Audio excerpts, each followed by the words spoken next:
আজকের বিশ্বে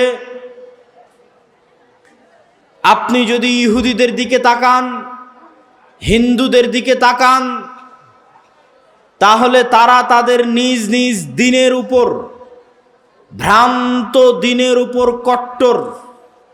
কোনো প্রকার কম্প্রোমাইজ, কোনো প্রকার আপোষের ধার তারা ধারে না। বাশার আল আসাদ যখন সিরিয়া ছেড়ে দিয়ে পালিয়েছে, তখন ইসরায়েল অন্তত 500-র অধিক জায়গায় সিরিয়াতে বোমা হামলা করেছে। না আমেরিকাকে জিজ্ঞেস করার প্রয়োজন মনে করেছে, না জাতিসংঘকে জিজ্ঞেস করার প্রয়োজন মনে করেছে। ইসরায়েল ভ্রান্তির ওপর হলেও তার নিজের দিনের উপর সে কট্টর। আমি লন্ডনে ইহুদি পাড়ায় দেখেছি 90%-এর অধিক ইহুদির মুখে দাঁড়িয়ে আছে। তারা তাদেরকে আল্লাহ পবিত্র কোরআনে অভিশপ্ত বললেও একজন ইহুদি পরোয়া করে না যে সে দাড়ি রাখলে দুনিয়ার মানুষ কি বলবে। সে তার নিজের দিনের উপর কট্টর। আপনারা কতটুকু হালাল হারামের বিধান মানেন আমার জানা নাই, কিন্তু আপনার যদি কোনো ইহুদির সাথে সাক্ষাৎ হয়, তাহলে কোশার ফুড, তাদের হালাল হারামের বিধিবিধান মানতে একজন ইহুদি কত কঠোর, কত কট্টর, তা আপনি ইহুদির সাথে সাক্ষাৎ হলে বুঝতে পারবেন। এমন কোনো ইহুদি হোটেল নাই, ইহুদি রেস্টুরেন্ট নাই। বহির্বিশ্বে যে কাউকে ফোন করে জিজ্ঞেস করতে পারেন যে ইহুদি রেস্টুরেন্ট, হোটেল, ছোট পেঁয়াজির দোকানও যদি হয়, ছোটোখাটো গ্রামের রেস্টুরেন্টও যদি হয় ধুলাউড়ি হাটের, তো প্রত্যেকটা হোটেল রেস্টুরেন্টে একজন করে মৌলানা, হুজুর, পাদ্রী, ইহুদি রাবাই নিয়োগ দেওয়া আছে। ওই ইহুদি রাবাইয়ের কোনো কাজ নাই। মুরগি জবাই করার সময় মুরগি জবাই করবে, ডিম ভাঙার সময় ডিম ভেঙে দিবে, খাবার হালালভাবে তৈরি হচ্ছে কিনা শুধু এটা দেখবে, এটাই কাজ। এটার জন্য প্রত্যেকটা রেস্টুরেন্ট, প্রত্যেকটা হোটেলে একজন ইহুদি রাবাইকে নিয়োগ দেওয়া আছে। কতটা কঠোর নিজের দিনের উপর, তা আপনি তাদের সাথে উঠা বসা করলে বুঝবেন। শুধু তাই নয়, পার্শ্ববর্তী দেশ ভারতের উদাহরণ নেন। 1947 সালে ভারত প্রতিষ্ঠিত হয়েছিল সেকুলারিজমের ওপর। জওহরলাল নেহরু, গান্ধী, মাওলানা আবুল কালাম আজাদ ধর্মনিরপেক্ষ মতবাদের উপর ভারতকে প্রতিষ্ঠা করেছিলেন। আর 1947-এ পাকিস্তান, বাংলাদেশ প্রতিষ্ঠা হয়েছিল ইসলামের নামে মুসলমানদের জন্য। কিন্তু আজ 70 বছর পর, 75 বছর পর 2025 সালে এসে দুঃখজনক হলেও সত্য, ভারত তাদের দিন হিন্দুত্ববাদ একটি ভ্রান্ত দিন হওয়ার পরেও, হিন্দুত্ববাদ একটি বাতিল দিন হওয়ার পরেও ভারত রাষ্ট্রীয়ভাবে হিন্দুত্ববাদের উপর গত 10 বছর ধরে প্রতিষ্ঠিত আছে, পৃথিবীর কাউকে পরোয়া করে না। আর তার বিপরীতে বাংলাদেশ এবং পাকিস্তান 1947-এ ইসলামের নামে তৈরি হলো। আজ 70 বছর পর পাকিস্তান আর বাংলাদেশ পাল্লা দিয়ে ধর্মনিরপেক্ষ রাষ্ট্র, পাল্লা দিয়ে সেকুলার কান্ট্রি হওয়ার জন্য বিশ্বের কাছে কেমনে তুলে ধরা যায় যে না, আমরা কট্টর ইসলামপন্থী নই, আমরা কট্টর মুসলমান নই, আমরা উদারপন্থী ধর্মনিরপেক্ষ মতবাদে বিশ্বাসী মুসলমান, এটি তুলে ধরার জন্য পাল্লা দিয়ে প্রতিযোগিতা করতেছে। সম্মানিত উপস্থিতি, গত কয়েকদিন আগে আপনারা দেখেছেন যে বাংলাদেশের চাঁপাইনবাবগঞ্জ সীমান্তে বিজিবি এবং বিএসএফের যে উত্তেজনা, এই উত্তেজনাকে কেন্দ্র করে দেখবেন আমাদের জেনজি যুবক সমাজ, তরুণ সমাজ ফেসবুক, ইউটিউব, টুইটার, টিকটকে ট্রল করতেছে, ভারতের মানুষদেরকে নিয়ে ট্রল করতেছে। তাদের দাবি অনুযায়ী বাংলাদেশের মানুষ সাহসী, তাদের দাবি অনুযায়ী বাংলাদেশের মানুষ বীর পুরুষ, আর ভারতের মানুষ ভীরু কাপুরুষ, তাদের দাবি অনুযায়ী। আমি তাদেরকে উদ্দেশ্য করে বলতে চাই, আমি বাংলাদেশের যুবক সমাজকে উদ্দেশ্য করে বলতে চাই, যদি তোমরা দাবি করো যে তোমরা সাহসী, যদি তোমাদের বুকে দম থাকে যে তোমরা সাহসী, তাহলে দেখো তোমাদের পার্শ্ববর্তী দেশ ভ্রান্ত হওয়ার পরও তার হিন্দুত্ববাদকে রাষ্ট্রে প্রতিষ্ঠিত করে কট্টরভাবে, বেপরোয়াভাবে হিন্দুত্ববাদের প্রচার সারা পৃথিবীতে করছে, তার দেশে করছে। আর তুমি বলছো আমি সাহসী মুসলমান, তো তুমি যদি সাহসী মুসলমান হও, তোমার দেশেও তুমি ইসলামকে প্রতিষ্ঠা করো। কিন্তু তুমি তো ভীরু কাপুরুষতার সাথে মিনমিন করে বলো যে না আমি সেকুলার, তাহলে ভীরু কাপুরুষ ওই হিন্দু নয়, ভীরু কাপুরুষ তোমরা, ভীরু কাপুরুষ আমরা। সম্মানিত উপস্থিতি, এই যে ছাড় দেওয়ার মানসিকতা নিজের দিনে, এইটা এসেছে গোলামি থেকে, কলোনিয়াল মাইন্ড সেট আপ, ঔপনিবেশিক গোলামি। উপনিবেশ মানে কি? কলোনি কাকে বলে? আমরা ব্রিটিশদের কলোনি ছিলাম, তার মানে কি? তার মানে হচ্ছে আমি যদি ব্রিটিশের একটা অঙ্গরাজ্য হতাম সেটা ভিন্ন কথা, তাহলে ব্রিটিশের অঙ্গরাজ্য হলে আমার স্বাধীনতা আর ব্রিটিশ নাগরিকদের মতোই থাকতো। কিন্তু ব্রিটিশ আমাকে ওর অঙ্গরাজ্যও বানায়নি, আবার আমার থেকে সকল প্রকার ভোগ দখল করেছে, এর নাম কলোনি।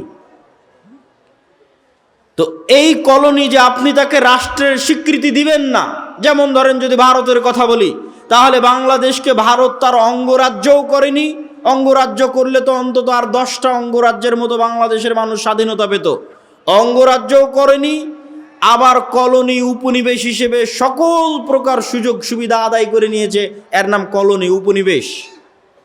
তো এই কলোনিয়াল মাইন্ড সেট আপ, 190 বছর আমরা ব্রিটিশদের গোলাম ছিলাম।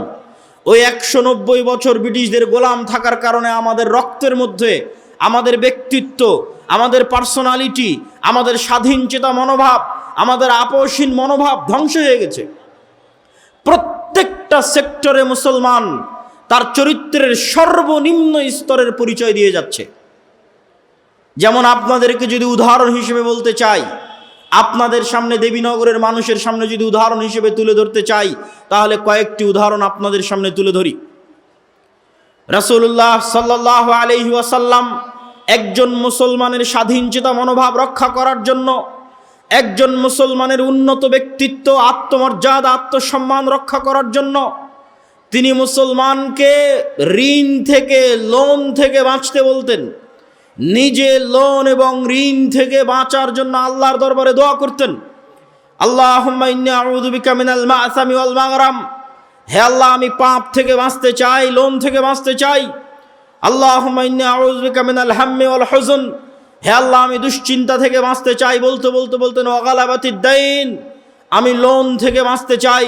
আল্লাহর নবীকে জিজ্ঞেস করা হলো, আপনি কেন এত লোন থেকে বাঁচতে চান, কেন এত কর্জ থেকে বাঁচতে চান? আল্লাহর নবী কখনোই এই লোন, এই কর্জ দ্বারা সুদের লোন বুঝাননি। সুদের লোন তো বহু দূরে। স্বাভাবিকভাবে একজন মুসলমান আর এক মুসলমানের কাছে 500 টাকা ধার নিবে, 1000 টাকা ধার নিবে, এখন দাও কাল সকালে দিয়ে দিব, এখন দাও পরের দিন সকালে দিয়ে দিব। এই ধরনের যে কার্জে হাসানা, এই ধরনের যে ধার, এই ধারের কথা রাসূলুল্লাহ সাল্লাল্লাহু আলাইহি ওয়াসাল্লাম এই দোয়া থেকে বাঁচতে চাচ্ছেন। আল্লাহর নবীকে জিজ্ঞেস করা হচ্ছে, হে আল্লাহর নবী, আপনি কেন এত কর্জ থেকে বাঁচতে চান? রাসূলুল্লাহ সাল্লাল্লাহু আলাইহি ওয়াসাল্লাম উত্তরে বলছেন যে মানুষ যখন কর্জ নেওয়া শুরু করে, মানুষ যখন ধার নেওয়া শুরু করে, হাদ্দাসা ফাকাদাবা, ইজাস্তাদানা রাজুল হাদ্দাসা ফাকাদাবা, যখনই মানুষ কর্জ নেওয়া শুরু করে তখনই মিথ্যা বলা শুরু করে। আপনি আপনার আশেপাশে তাকান, এই গোটা দেবীনগর উপজেলা, গোটা দেবীনগর ইউনিয়ন, ইসলামপুর ইউনিয়ন, চাঁপাইনবাবগঞ্জ সদর ইউনিয়ন, এই গোটা দিয়াড় অঞ্চল অসংখ্য সুদী ক্ষুদ্র ঋণ এনজিও দিয়ে পরিপূর্ণ হয়ে গেছে। একটা বাড়ি, একটা ব্যক্তি, একটা মা এবং বোন খুঁজে পাওয়া কঠিন যে কিস্তির লোনের সাথে সম্পৃক্ত নয়। আর আল্লাহর নবী কি বলছেন? যখনই মানুষ লোন নেওয়া শুরু করলো তখনই মিথ্যা বলা শুরু করলো। আর মিথ্যা বললো মানে এর আর ব্যক্তিত্ব নাই, এর আর আত্মসম্মান নাই, এর আর আত্মমর্যাদা নাই। আত্মমর্যাদা বিক্রি করে দিয়েছে, আত্মসম্মান বিক্রি করে দিয়েছে, পার্সোনালিটি, ব্যক্তিত্ব বিক্রি করে দিয়েছে। কেননা সে এখন অর্থের জন্য মিথ্যা বলছে। আর যে অর্থের জন্য মিথ্যা বলে, আত্মমর্যাদা, আত্মসম্মান, ব্যক্তিত্ব, পার্সোনালিটি বিকিয়ে দেয়, এরা কোনোদিন স্বাধীন হতে পারবে না, নেতা হতে পারবে না। গোলামের সন্তান, গোলামি থাকতে হবে।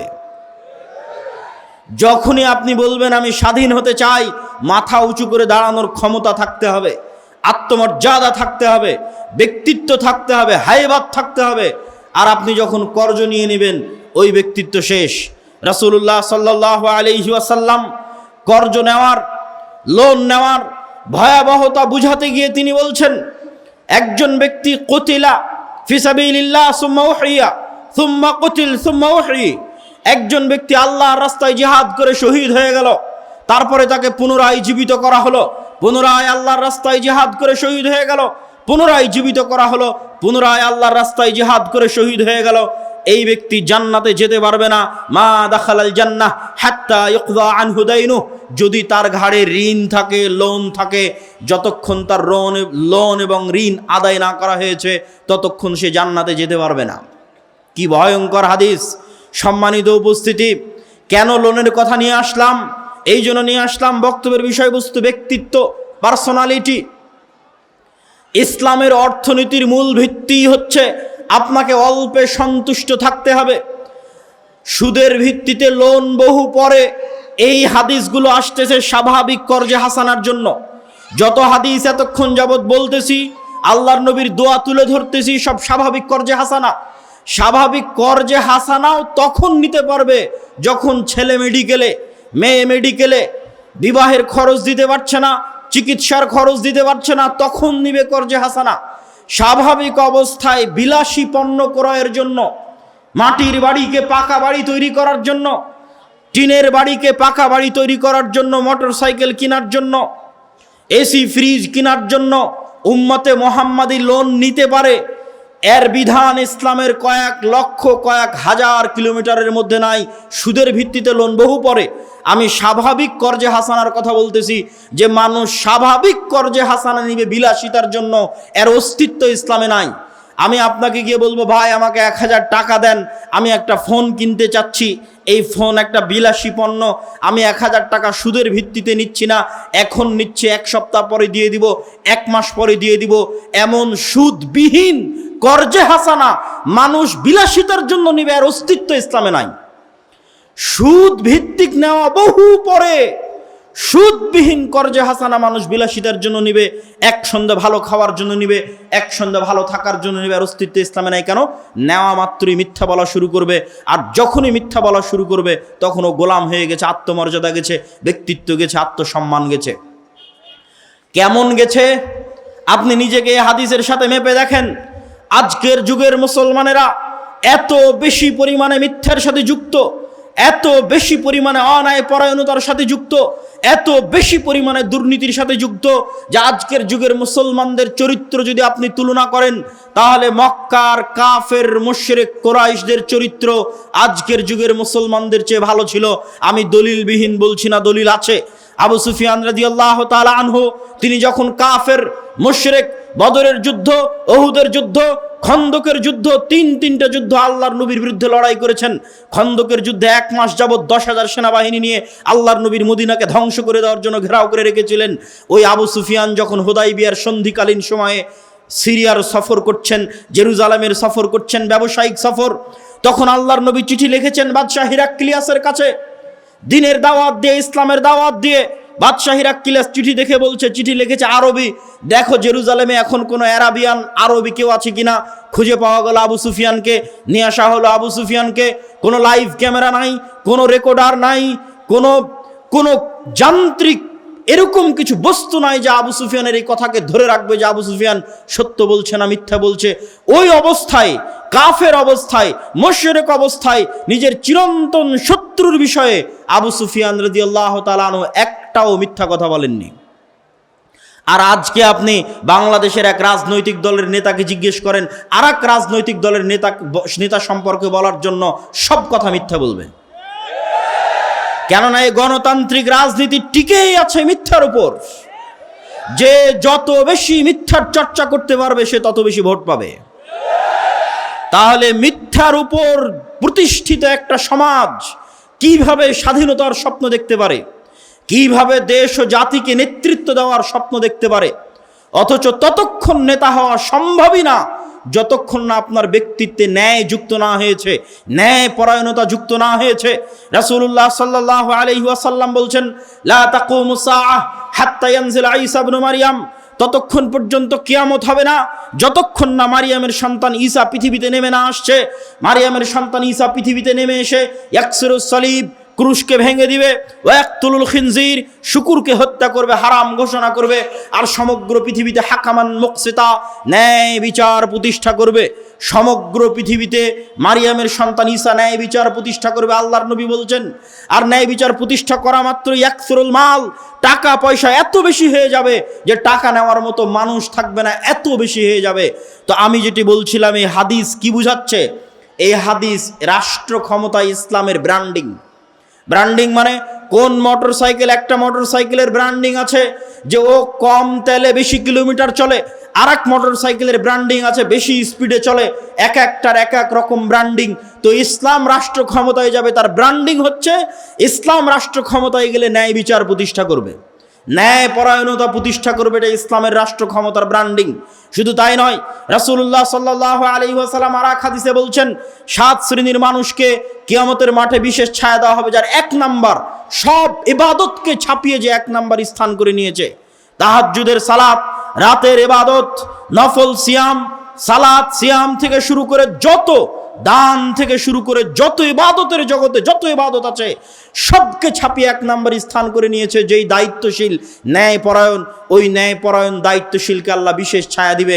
মানে ন্যায় ছাড়া দায়িত্ব পালন করা, ন্যায় ছাড়া নেতা হওয়া ইসলামের দৃষ্টিতে অসম্ভব, ইম্পসিবল। তো যতই আপনি লিল্লাহে তাকবীর দেন, যতই আপনি ভোটের বক্তব্য দেন, যতই আপনি ইকামতে দ্বীনের বক্তব্য দেন, যতক্ষণ না একটা প্রজন্ম তৈরি না হয়েছে যেই প্রজন্ম ন্যায়ের ওপর প্রতিষ্ঠিত হবে, সত্যবাদিতার ওপর প্রতিষ্ঠিত হবে, কোনো কিছুর সাথে আপোষ করবে না, নিজের দ্বীনের ওপর কট্টর কনফিডেন্ট হবে, এরকম একটা প্রজন্ম যতক্ষণ তৈরি না হয়েছে ততক্ষণ রাষ্ট্রে কখনোই ইসলাম প্রতিষ্ঠা করা সম্ভব নয়। শুধু সম্ভব নয় তা নয়, এর উল্টাটা ঘটবে। উল্টাটা ঘটবে মানে আপনাকে বুঝাই, ন্যায়পরায়ণতা আপনারা এখন চেক করেন। আমি কয়েকটা উদাহরণ দেবো, এই উদাহরণগুলো দিয়ে চেক করেন। আপনাদের দেবীনগরে যৌতুকের ভিত্তিতে বিবাহ হয় না? ডিমান্ডের ভিত্তিতে বিবাহ হয় না? হয় না? হয়। ন্যায় অন্যায় মানে ইবাদতের সাথে সম্পৃক্ত নয়, ন্যায় অন্যায় মানে মানুষের সাথে সম্পৃক্ত। ন্যায় অন্যায় মানে মানুষের সাথে সম্পৃক্ত। তো একটা মেয়ের যখন যৌতুকের ভিত্তিতে বিবাহ হচ্ছে তখন এটি ন্যায় না অন্যায়? অন্যায়। তো যেই মুসলমান কাজী, হাজি, নামাজি, আল্লাহওয়ালা, দানবীর এই যৌতুকের বিবাহের সাথে সম্পৃক্ত, যেই যুবক এই যৌতুকের বিবাহের সাথে সম্পৃক্ত, এরকম অন্যায়পরায়ণ ব্যক্তিদেরকে যদি আপনি ক্ষমতায় বসান, এরা যদি ভোট দিয়ে লিল্লাহে তাকবীর বলে ইসলামের নাম বলে ক্ষমতায় চলে যায়, তো গত 16 বছর যা দুর্নীতি হয়েছে এর চেয়ে বেশি দুর্নীতি করবে। কেন? রক্তের মধ্যে মিশে আছে অন্যায়পরায়ণতা। ও আর একজন পিতার কন্যার সাথে এবং ওই পিতার সাথে অন্যায়পরায়ণতা করেছে, ওকে রাষ্ট্রের দায়িত্ব দিলে এর চেয়ে বড় দুর্নীতিবাজ হবে। শুধু তাই নয়, পিতার সম্পত্তি বন্টনের ক্ষেত্রে দেখবেন যে আপনি ন্যায়পরায়ণ কিনা মাপেন নিজেকে। পিতার সম্পত্তি বন্টনের ক্ষেত্রে বোনকে, যেটা নদীতে পানিতে ডুবে আছে ওই জমি দিয়েছে বোনকে, আর যেটা উঁচা ধুলাউড়ি হাটে ওই জমি নিয়েছে নিজে। তার মানে এটি অন্যায়পরায়ণতা। তো এই রকম যত অন্যায়পরায়ণ ব্যক্তি আছে, এই ধরনের অন্যায়পরায়ণ ব্যক্তিকে ক্ষমতায় বসাবেন, এর চেয়ে বড় দুর্নীতিবাজ হবে। আজকে বোনের সম্পত্তি মেরে দিয়েছে, কাল গোটা দেশের সম্পত্তি মেরে দিবে। সম্মানিত উপস্থিতি, কি বুঝাতে চাচ্ছি? বুঝাতে চাচ্ছি নেতা হতে হলে ব্যক্তিত্ব লাগবে, নেতা হতে হলে পার্সোনালিটি লাগবে, আত্মসম্মান লাগবে, আত্মমর্যাদা লাগবে। আর যখনই মানুষ মিথ্যা বলে আত্মসম্মান শেষ, যখনই মানুষ আরেকজনের প্রতি অন্যায় করে আত্মসম্মান শেষ। এই ন্যায়পরায়ণতার মাপকাঠিগুলো দিয়ে আপনারা নিজেদের মাপতে পারেন। তো এই ধরনের ব্যক্তিগুলোকে ইসলামের সংজ্ঞায় কি বলা হবে? গত 16 বছর এরকম অসংখ্য এসিল্যান্ড, সাব রেজিস্ট্রার, মন্ত্রী, minister, OC, SP, DC, principal, প্রধান শিক্ষক অতিক্রম হয়ে গেছে, যারা বেশিরভাগই হয় সালাত আদায়কারী, না হয় হজ পালনকারী, না হয় দানবীর। কেউ তো এমনও গেছে যে প্রশ্ন ফাঁস করে সেই টাকা আল্লাহর রাস্তায় দান করেছে। তো তাদেরকে আপনি কি দিয়ে সংজ্ঞায়িত করবেন? কিন্তু ওই দায়িত্ব পালনের সময় সে খেয়ানত করছে। ওসি তার দায়িত্ব পালনে খেয়ানত করছে, তাকে প্রশ্ন রক্ষার দায়িত্ব দেওয়া হয়েছে, দায়িত্ব পালনে খেয়ানত করছে। দেশের টপ টু বটম প্রত্যেকটা স্তর দুর্নীতিগ্রস্ত। তাহলে এই দুর্নীতিগ্রস্ত সমাজকে আপনি কি দিয়ে সংজ্ঞায়িত করবেন? রাসূলুল্লাহ সাল্লাল্লাহু আলাইহি ওয়াসাল্লাম বলছেন, চারটা বৈশিষ্ট্য যদি মানুষের মধ্যে থাকে, মুনাফিকান খালেসা, সে স্পষ্ট নির্ভেজাল মুনাফিক। ইজা হাদ্দাসা কাযাবা, যখন কথা বলে মিথ্যা বলে, ওয়াদা করলে ভঙ্গ করে, দায়িত্ব দেওয়া হলে, আমানত দেওয়া হলে ওই দায়িত্বের সাথে খেয়ানত করে, এরা মুনাফিক। এবার আপনি নিজের দিকে তাকান, আশেপাশে তাকান, কয়টা মুসলমানকে আপনি মুনাফিকের খাতা থেকে বাদ দিবেন? কয়জন নামাজি দানবীরকে আপনি মুনাফিকের খাতা থেকে বাদ দিবেন?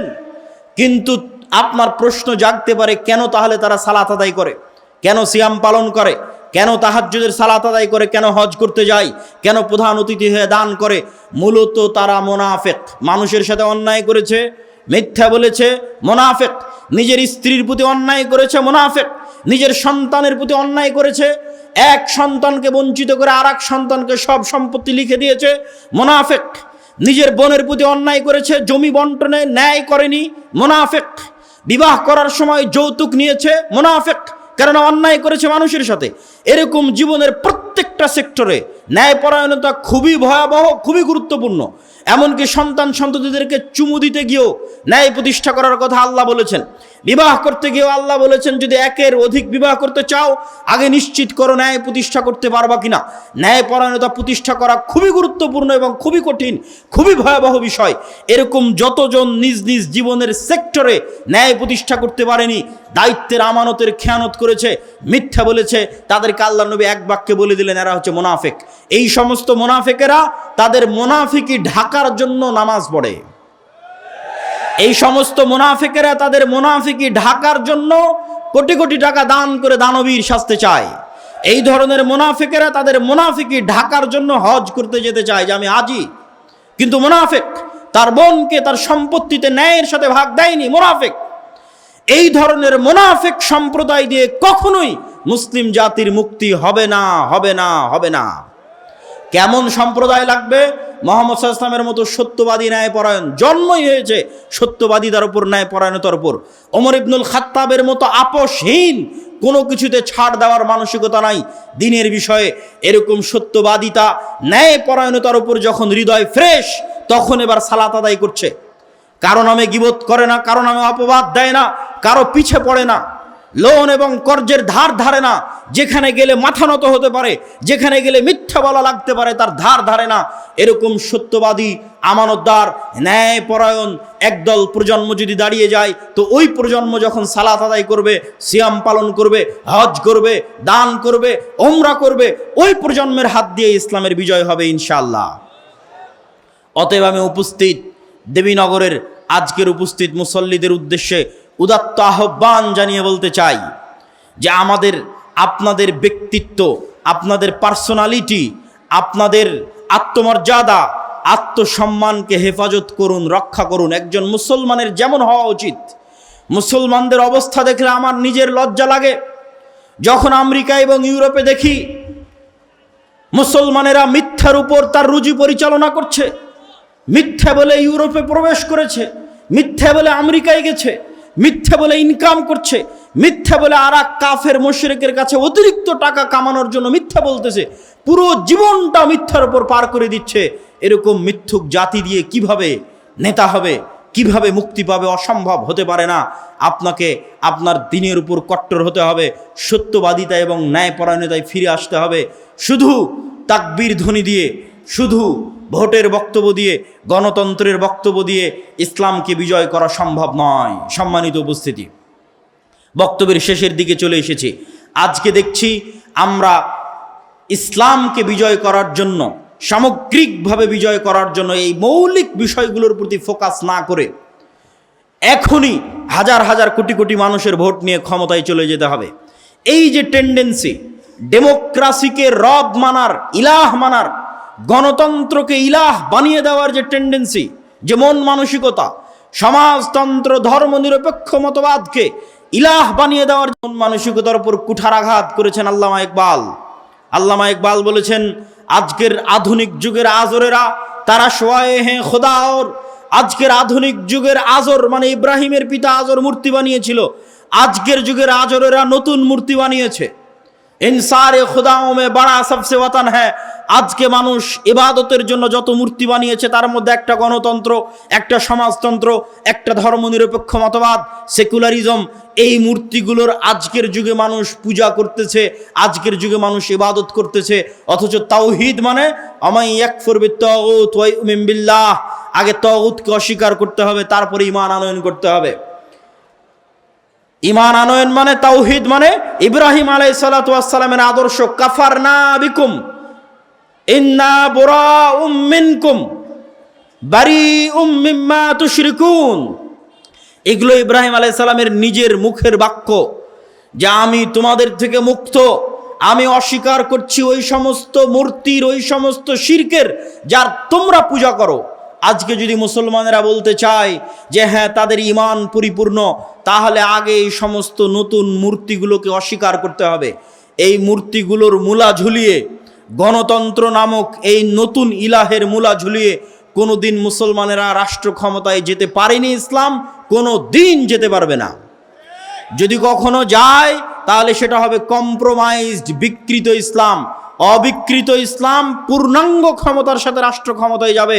তার পথ পদ্ধতি হবে ভিন্ন, তার পথ পদ্ধতি শুরুই হবে দাওয়াত দিয়ে। আল্লাহ চাইলে মুসা আলাইহিস সালাতু ওয়াস সালামকে বলতে পারতেন যে যাও তোমাকে মুজিজার লাঠি দিলাম, এই লাঠি দিয়ে ফেরাউনকে হত্যা করো, দিয়ে ক্ষমতা দখল করো না। আল্লাহ মুসা আলাইহিস সালামকে ব্যক্তিত্ব দিয়ে, পার্সোনালিটি দিয়ে, আত্মমর্যাদা দিয়ে, আত্মসম্মান দিয়ে, উন্নত চরিত্র দিয়ে তৈরি করেছেন। গোলাম হিসেবে মিথ্যার উপর, ধোঁকার উপর, দুর্নীতির উপর তৈরি করেননি।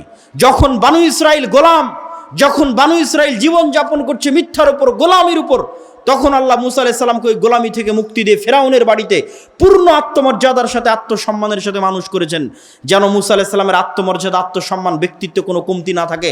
নেতৃত্ব দিতে হলে, নেতা হতে হলে পূর্ণ আত্মমর্যাদা লাগবে, আত্মসম্মান লাগবে, তবে নেতা হওয়া যাবে। আর যে গোলাম অবস্থায় মানুষ হয়েছে নেতা হতে পারবে না। তো মুসা আলাইহিস সালামকে আল্লাহ দাওয়াত দিতে পাঠালেন তার ব্যক্তিত্বের সাথে। ইউসুফ আলাইহিস সালাতু ওয়াস সালামকে আল্লাহ চাইলে জিবরাইলকে পাঠিয়ে কুয়া থেকে তখনই উঠিয়ে বাপের কাছে ফেরত পাঠাতে পারতেন, পাঠাননি। ইউসুফ আলাইহিস সালাতু ওয়াস সালামকে আল্লাহ লম্বা পরীক্ষার মধ্যে দিয়ে পার করেছেন। যেই লম্বা পরীক্ষার মধ্যে দিয়ে ইউসুফ আলাইহিস সালামের ব্যক্তিত্ব তৈরি হয়েছে, শাখসিয়াত তৈরি হয়েছে, পার্সোনালিটি তৈরি হয়েছে, নেতৃত্বের গুণ তৈরি হয়েছে, মিথ্যার সাথে আপোষহীনতা তৈরি হয়েছে, এবং সত্যের উপর অটল এবং অবিচল থাকার মানসিকতা তৈরি হয়েছে, নিজের দিনের বিষয়ে ছাড় না দেওয়ার মানসিকতা তৈরি হয়েছে। এই মানসিকতাগুলো নিয়ে যখন তিনি বাতিলের সামনে দাঁড়িয়েছেন, যখন তিনি দাওয়াতের ময়দানে গেছেন, তখন তিনি পরীক্ষার মুখোমুখি হয়েছেন, আস্তে আস্তে সফল হয়েছেন। সম্মানিত উপস্থিতি, আমাদের ওই রকম একটা প্রজন্ম লাগবে, ওই রকম একদল যুবক লাগবে যারা মিথ্যা বলা জানে না, যাদের জীবন চলে গেলেও মিথ্যার সাথে আপোষ করবে না, যারা জীবনের প্রত্যেকটা সেক্টরে সত্য বলে, যারা হারাম থেকে পবিত্র, হারামের সংস্পর্শে গেলে অপবিত্র হয়ে যাবে, হারাম ইনকামের সংস্পর্শে গেলে অপবিত্র হয়ে যাবে, হারাম থেকে পবিত্র, ন্যায়পরায়ণ, দুনিয়ার কোনো মানুষের প্রতি অন্যায় করে না, না পিতা মাতার প্রতি, না সন্তানের প্রতি, না বোনের প্রতি, না ভাইয়ের প্রতি, না নিজ দায়িত্বের প্রতি, অটল শতভাগ ন্যায়পরায়ণ।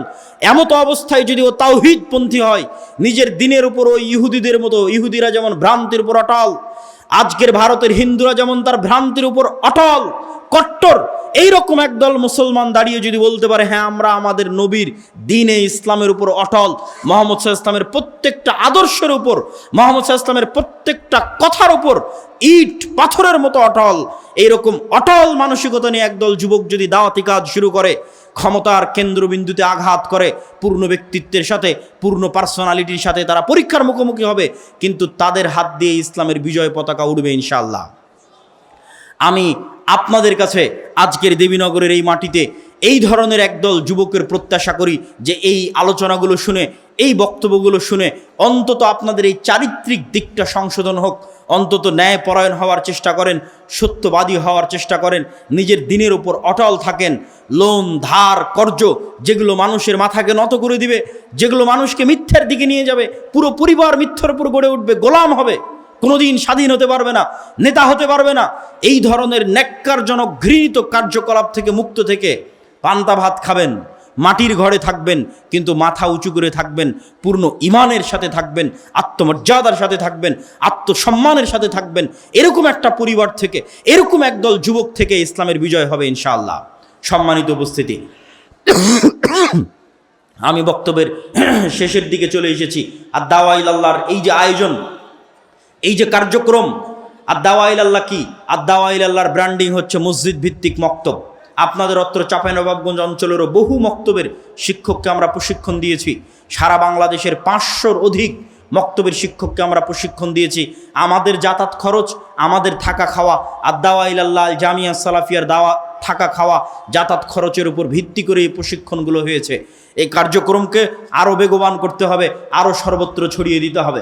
আল জামিয়া সালাফিয়ার কথা ভোলা যাবে না। আল জামিয়া সালাফিয়া বাংলাদেশের এমন এক ব্যতিক্রমধর্মী প্রতিষ্ঠান। শুধু একটা পরিসংখ্যান বলি বা দুটো পরিসংখ্যান বলি, গত এক বছরে বাংলাদেশের ইতিহাসে রেকর্ড, গত এক বছরে সৌদি আরবের মদিনা ইসলামী বিশ্ববিদ্যালয় সহ অন্যান্য বিশ্ববিদ্যালয় থেকে 10-এর অধিক শিক্ষক জামিয়া সালাফিয়াতে দার্স দিয়েছে, যা বাংলাদেশের ইতিহাসে রেকর্ড। কেউ 4 মাস, কেউ 1 মাস। এখনও একজন শিক্ষক আল জামিয়া সালাফিয়া রূপগঞ্জ নারায়ণগঞ্জে মদিনা ইসলামী বিশ্ববিদ্যালয়ের একজন শিক্ষক এখনও দার্স দিচ্ছেন। 2, এটি বাংলাদেশের একমাত্র প্রতিষ্ঠান যেটি কওমি প্রতিষ্ঠান হওয়ার পরও থাকা খাওয়া খরচ যেখানে মাত্র 3,000 থেকে 3,500 আর 10টা কওমি মাদ্রাসার মতো, এরকম একটি কওমি মাদ্রাসা হওয়ার পরও বিদেশি শিক্ষক, ভারত পাকিস্তান থেকে শুরু করে অন্যান্য দেশের 5-এর অধিক বিদেশি শিক্ষক, যাদের বেতন 80,000 টাকারও বেশি, এরকম বিদেশি শিক্ষক এই প্রতিষ্ঠানে থাকে। এই প্রতিষ্ঠানের লক্ষ্য এবং উদ্দেশ্য হচ্ছে দেশে উন্নত শিক্ষা দেওয়া। আমরা যেমন মসজিদ ভিত্তিক মক্তব নিয়ে কাজ করছি, ঠিক তেমনি আল জামিয়া সালাফের অধিভুক্ত হতে পারবে এরকম যে শিক্ষা প্রতিষ্ঠানগুলো আছে। আমি জানি এই দেবীনগর আলেম ওলামার ভূমি, এই দেবীনগর মসজিদ মাদ্রাসার ভূমি। সেই ব্রিটিশ বিরোধী আন্দোলন থেকে এখানে কোরআন এবং সহিহ হাদিসের চর্চা হয়ে আসছে। এই অঞ্চলের মাদ্রাসাগুলোকে আমরা উদাত্ত আহ্বান জানাবো যে তারা তাদের শিক্ষার মানকে উন্নত করার জন্য আল জামিয়া সালাফিয়ার সাথে অধিভুক্ত হয়ে জামিয়া সালাফিয়ার সিলেবাস অনুযায়ী জামিয়া সালাফিয়ার শিক্ষকদের ট্রেনিং নিয়ে তাদের মাদ্রাসার শিক্ষার মানকে উন্নত করুক। মসজিদগুলোকে উদাত্ত আহ্বান জানাবো যে তাদের মক্তবগুলোকে আমাদের মসজিদে পাঠিয়ে আমরাই খরচ দিয়ে নিয়ে যাব, আমাদের জামিয়া সালাফিয়াতে পাঠিয়ে ট্রেনিং নেওয়ার মাধ্যমে তাদের মক্তবের শিক্ষাগুলোকে উন্নত করুক। সর্বশেষে মাসিক আল ইতিসাম, যেখানে আমি নিজে নিয়মিত লিখি, মাসিক আল ইতিসামের সম্পাদকীয় পড়ে দেখবেন এই মাসের সম্পাদকীয় আছে মুসলমানদের দামেস্ক বিজয়, জেরুজালেম বিজয়ের দ্বার প্রান্তে মুসলিম উম্মাহ। এই যে আধুনিক সমসাময়িক যে বিষয়গুলো আছে, এই বিষয়গুলোর লেখনী মাসিক আল ইতিসামে পাবেন। আমি জানি না দেবীনগরে আসে কিনা, এসে না থাকলে জরুরি ভিত্তিতে নেওয়ার চেষ্টা করবেন। সর্বোপরি আমি স্বেচ্ছাসেবকদের উদাত্ত আহ্বান জানাবো যে আপনারা যারা সংগ্রহ করতে চান সহযোগিতা, তারা আপনারা ভেতরে ঢুকে পড়েন। আর সহযোগিতার জন্য আমি এতটুকু বলবো যে পৃথিবীর সবচেয়ে শক্তিশালী ইবাদত হচ্ছে দান। সবচেয়ে শক্তিশালী কি জন্য? যখন কোনো ইবাদত কাজ করবে না, কিয়ামতের মাঠে যখন হিসাব হবে, যখন কোনো কারেন্সি কাজ করবে না, কোনো টাকা পয়সা কোনো কিছু কাজ করবে না, অথচ আপনি কারো গীবত করেছেন, কারো নামে অপবাদ দিয়েছেন, কারো নিন্দা করেছেন, কারো ধন সম্পদ মেরে খেয়েছেন, সব পাওনাদার আসতে থাকবে। ওই পাওনাদারকে পরিশোধ করা হবে আপনার দানের টাকা থেকে, যেই টাকা আপনি পূর্বে জমা করে রেখেছেন। আর এই দানের টাকাকে আল্লাহ সুবহানাহু ওয়া তাআলা বলেছেন মিম্মা রাযাকনাহুম ইউনফিকুন। আল্লাহ এটা আপনার টাকা, এটা কখনো স্বীকার করেনি। আল্লাহ বলেছেন এই টাকা তার দেওয়া, আমি তোমাদেরকে যে রিজিক দিয়েছি সেই রিজিক থেকে তোমরা আল্লাহর রাস্তায় দান করো। সম্মানিত উপস্থিতি, আমি সকলকে উক্ত ইসলামী সম্মেলনে দান করার উদাত্ত আহ্বান জানিয়ে আগামী 30 ও 31 জানুয়ারি আল জামিয়া সালাফিয়া দিনাজপুরে সালাফি কনফারেন্স আছে।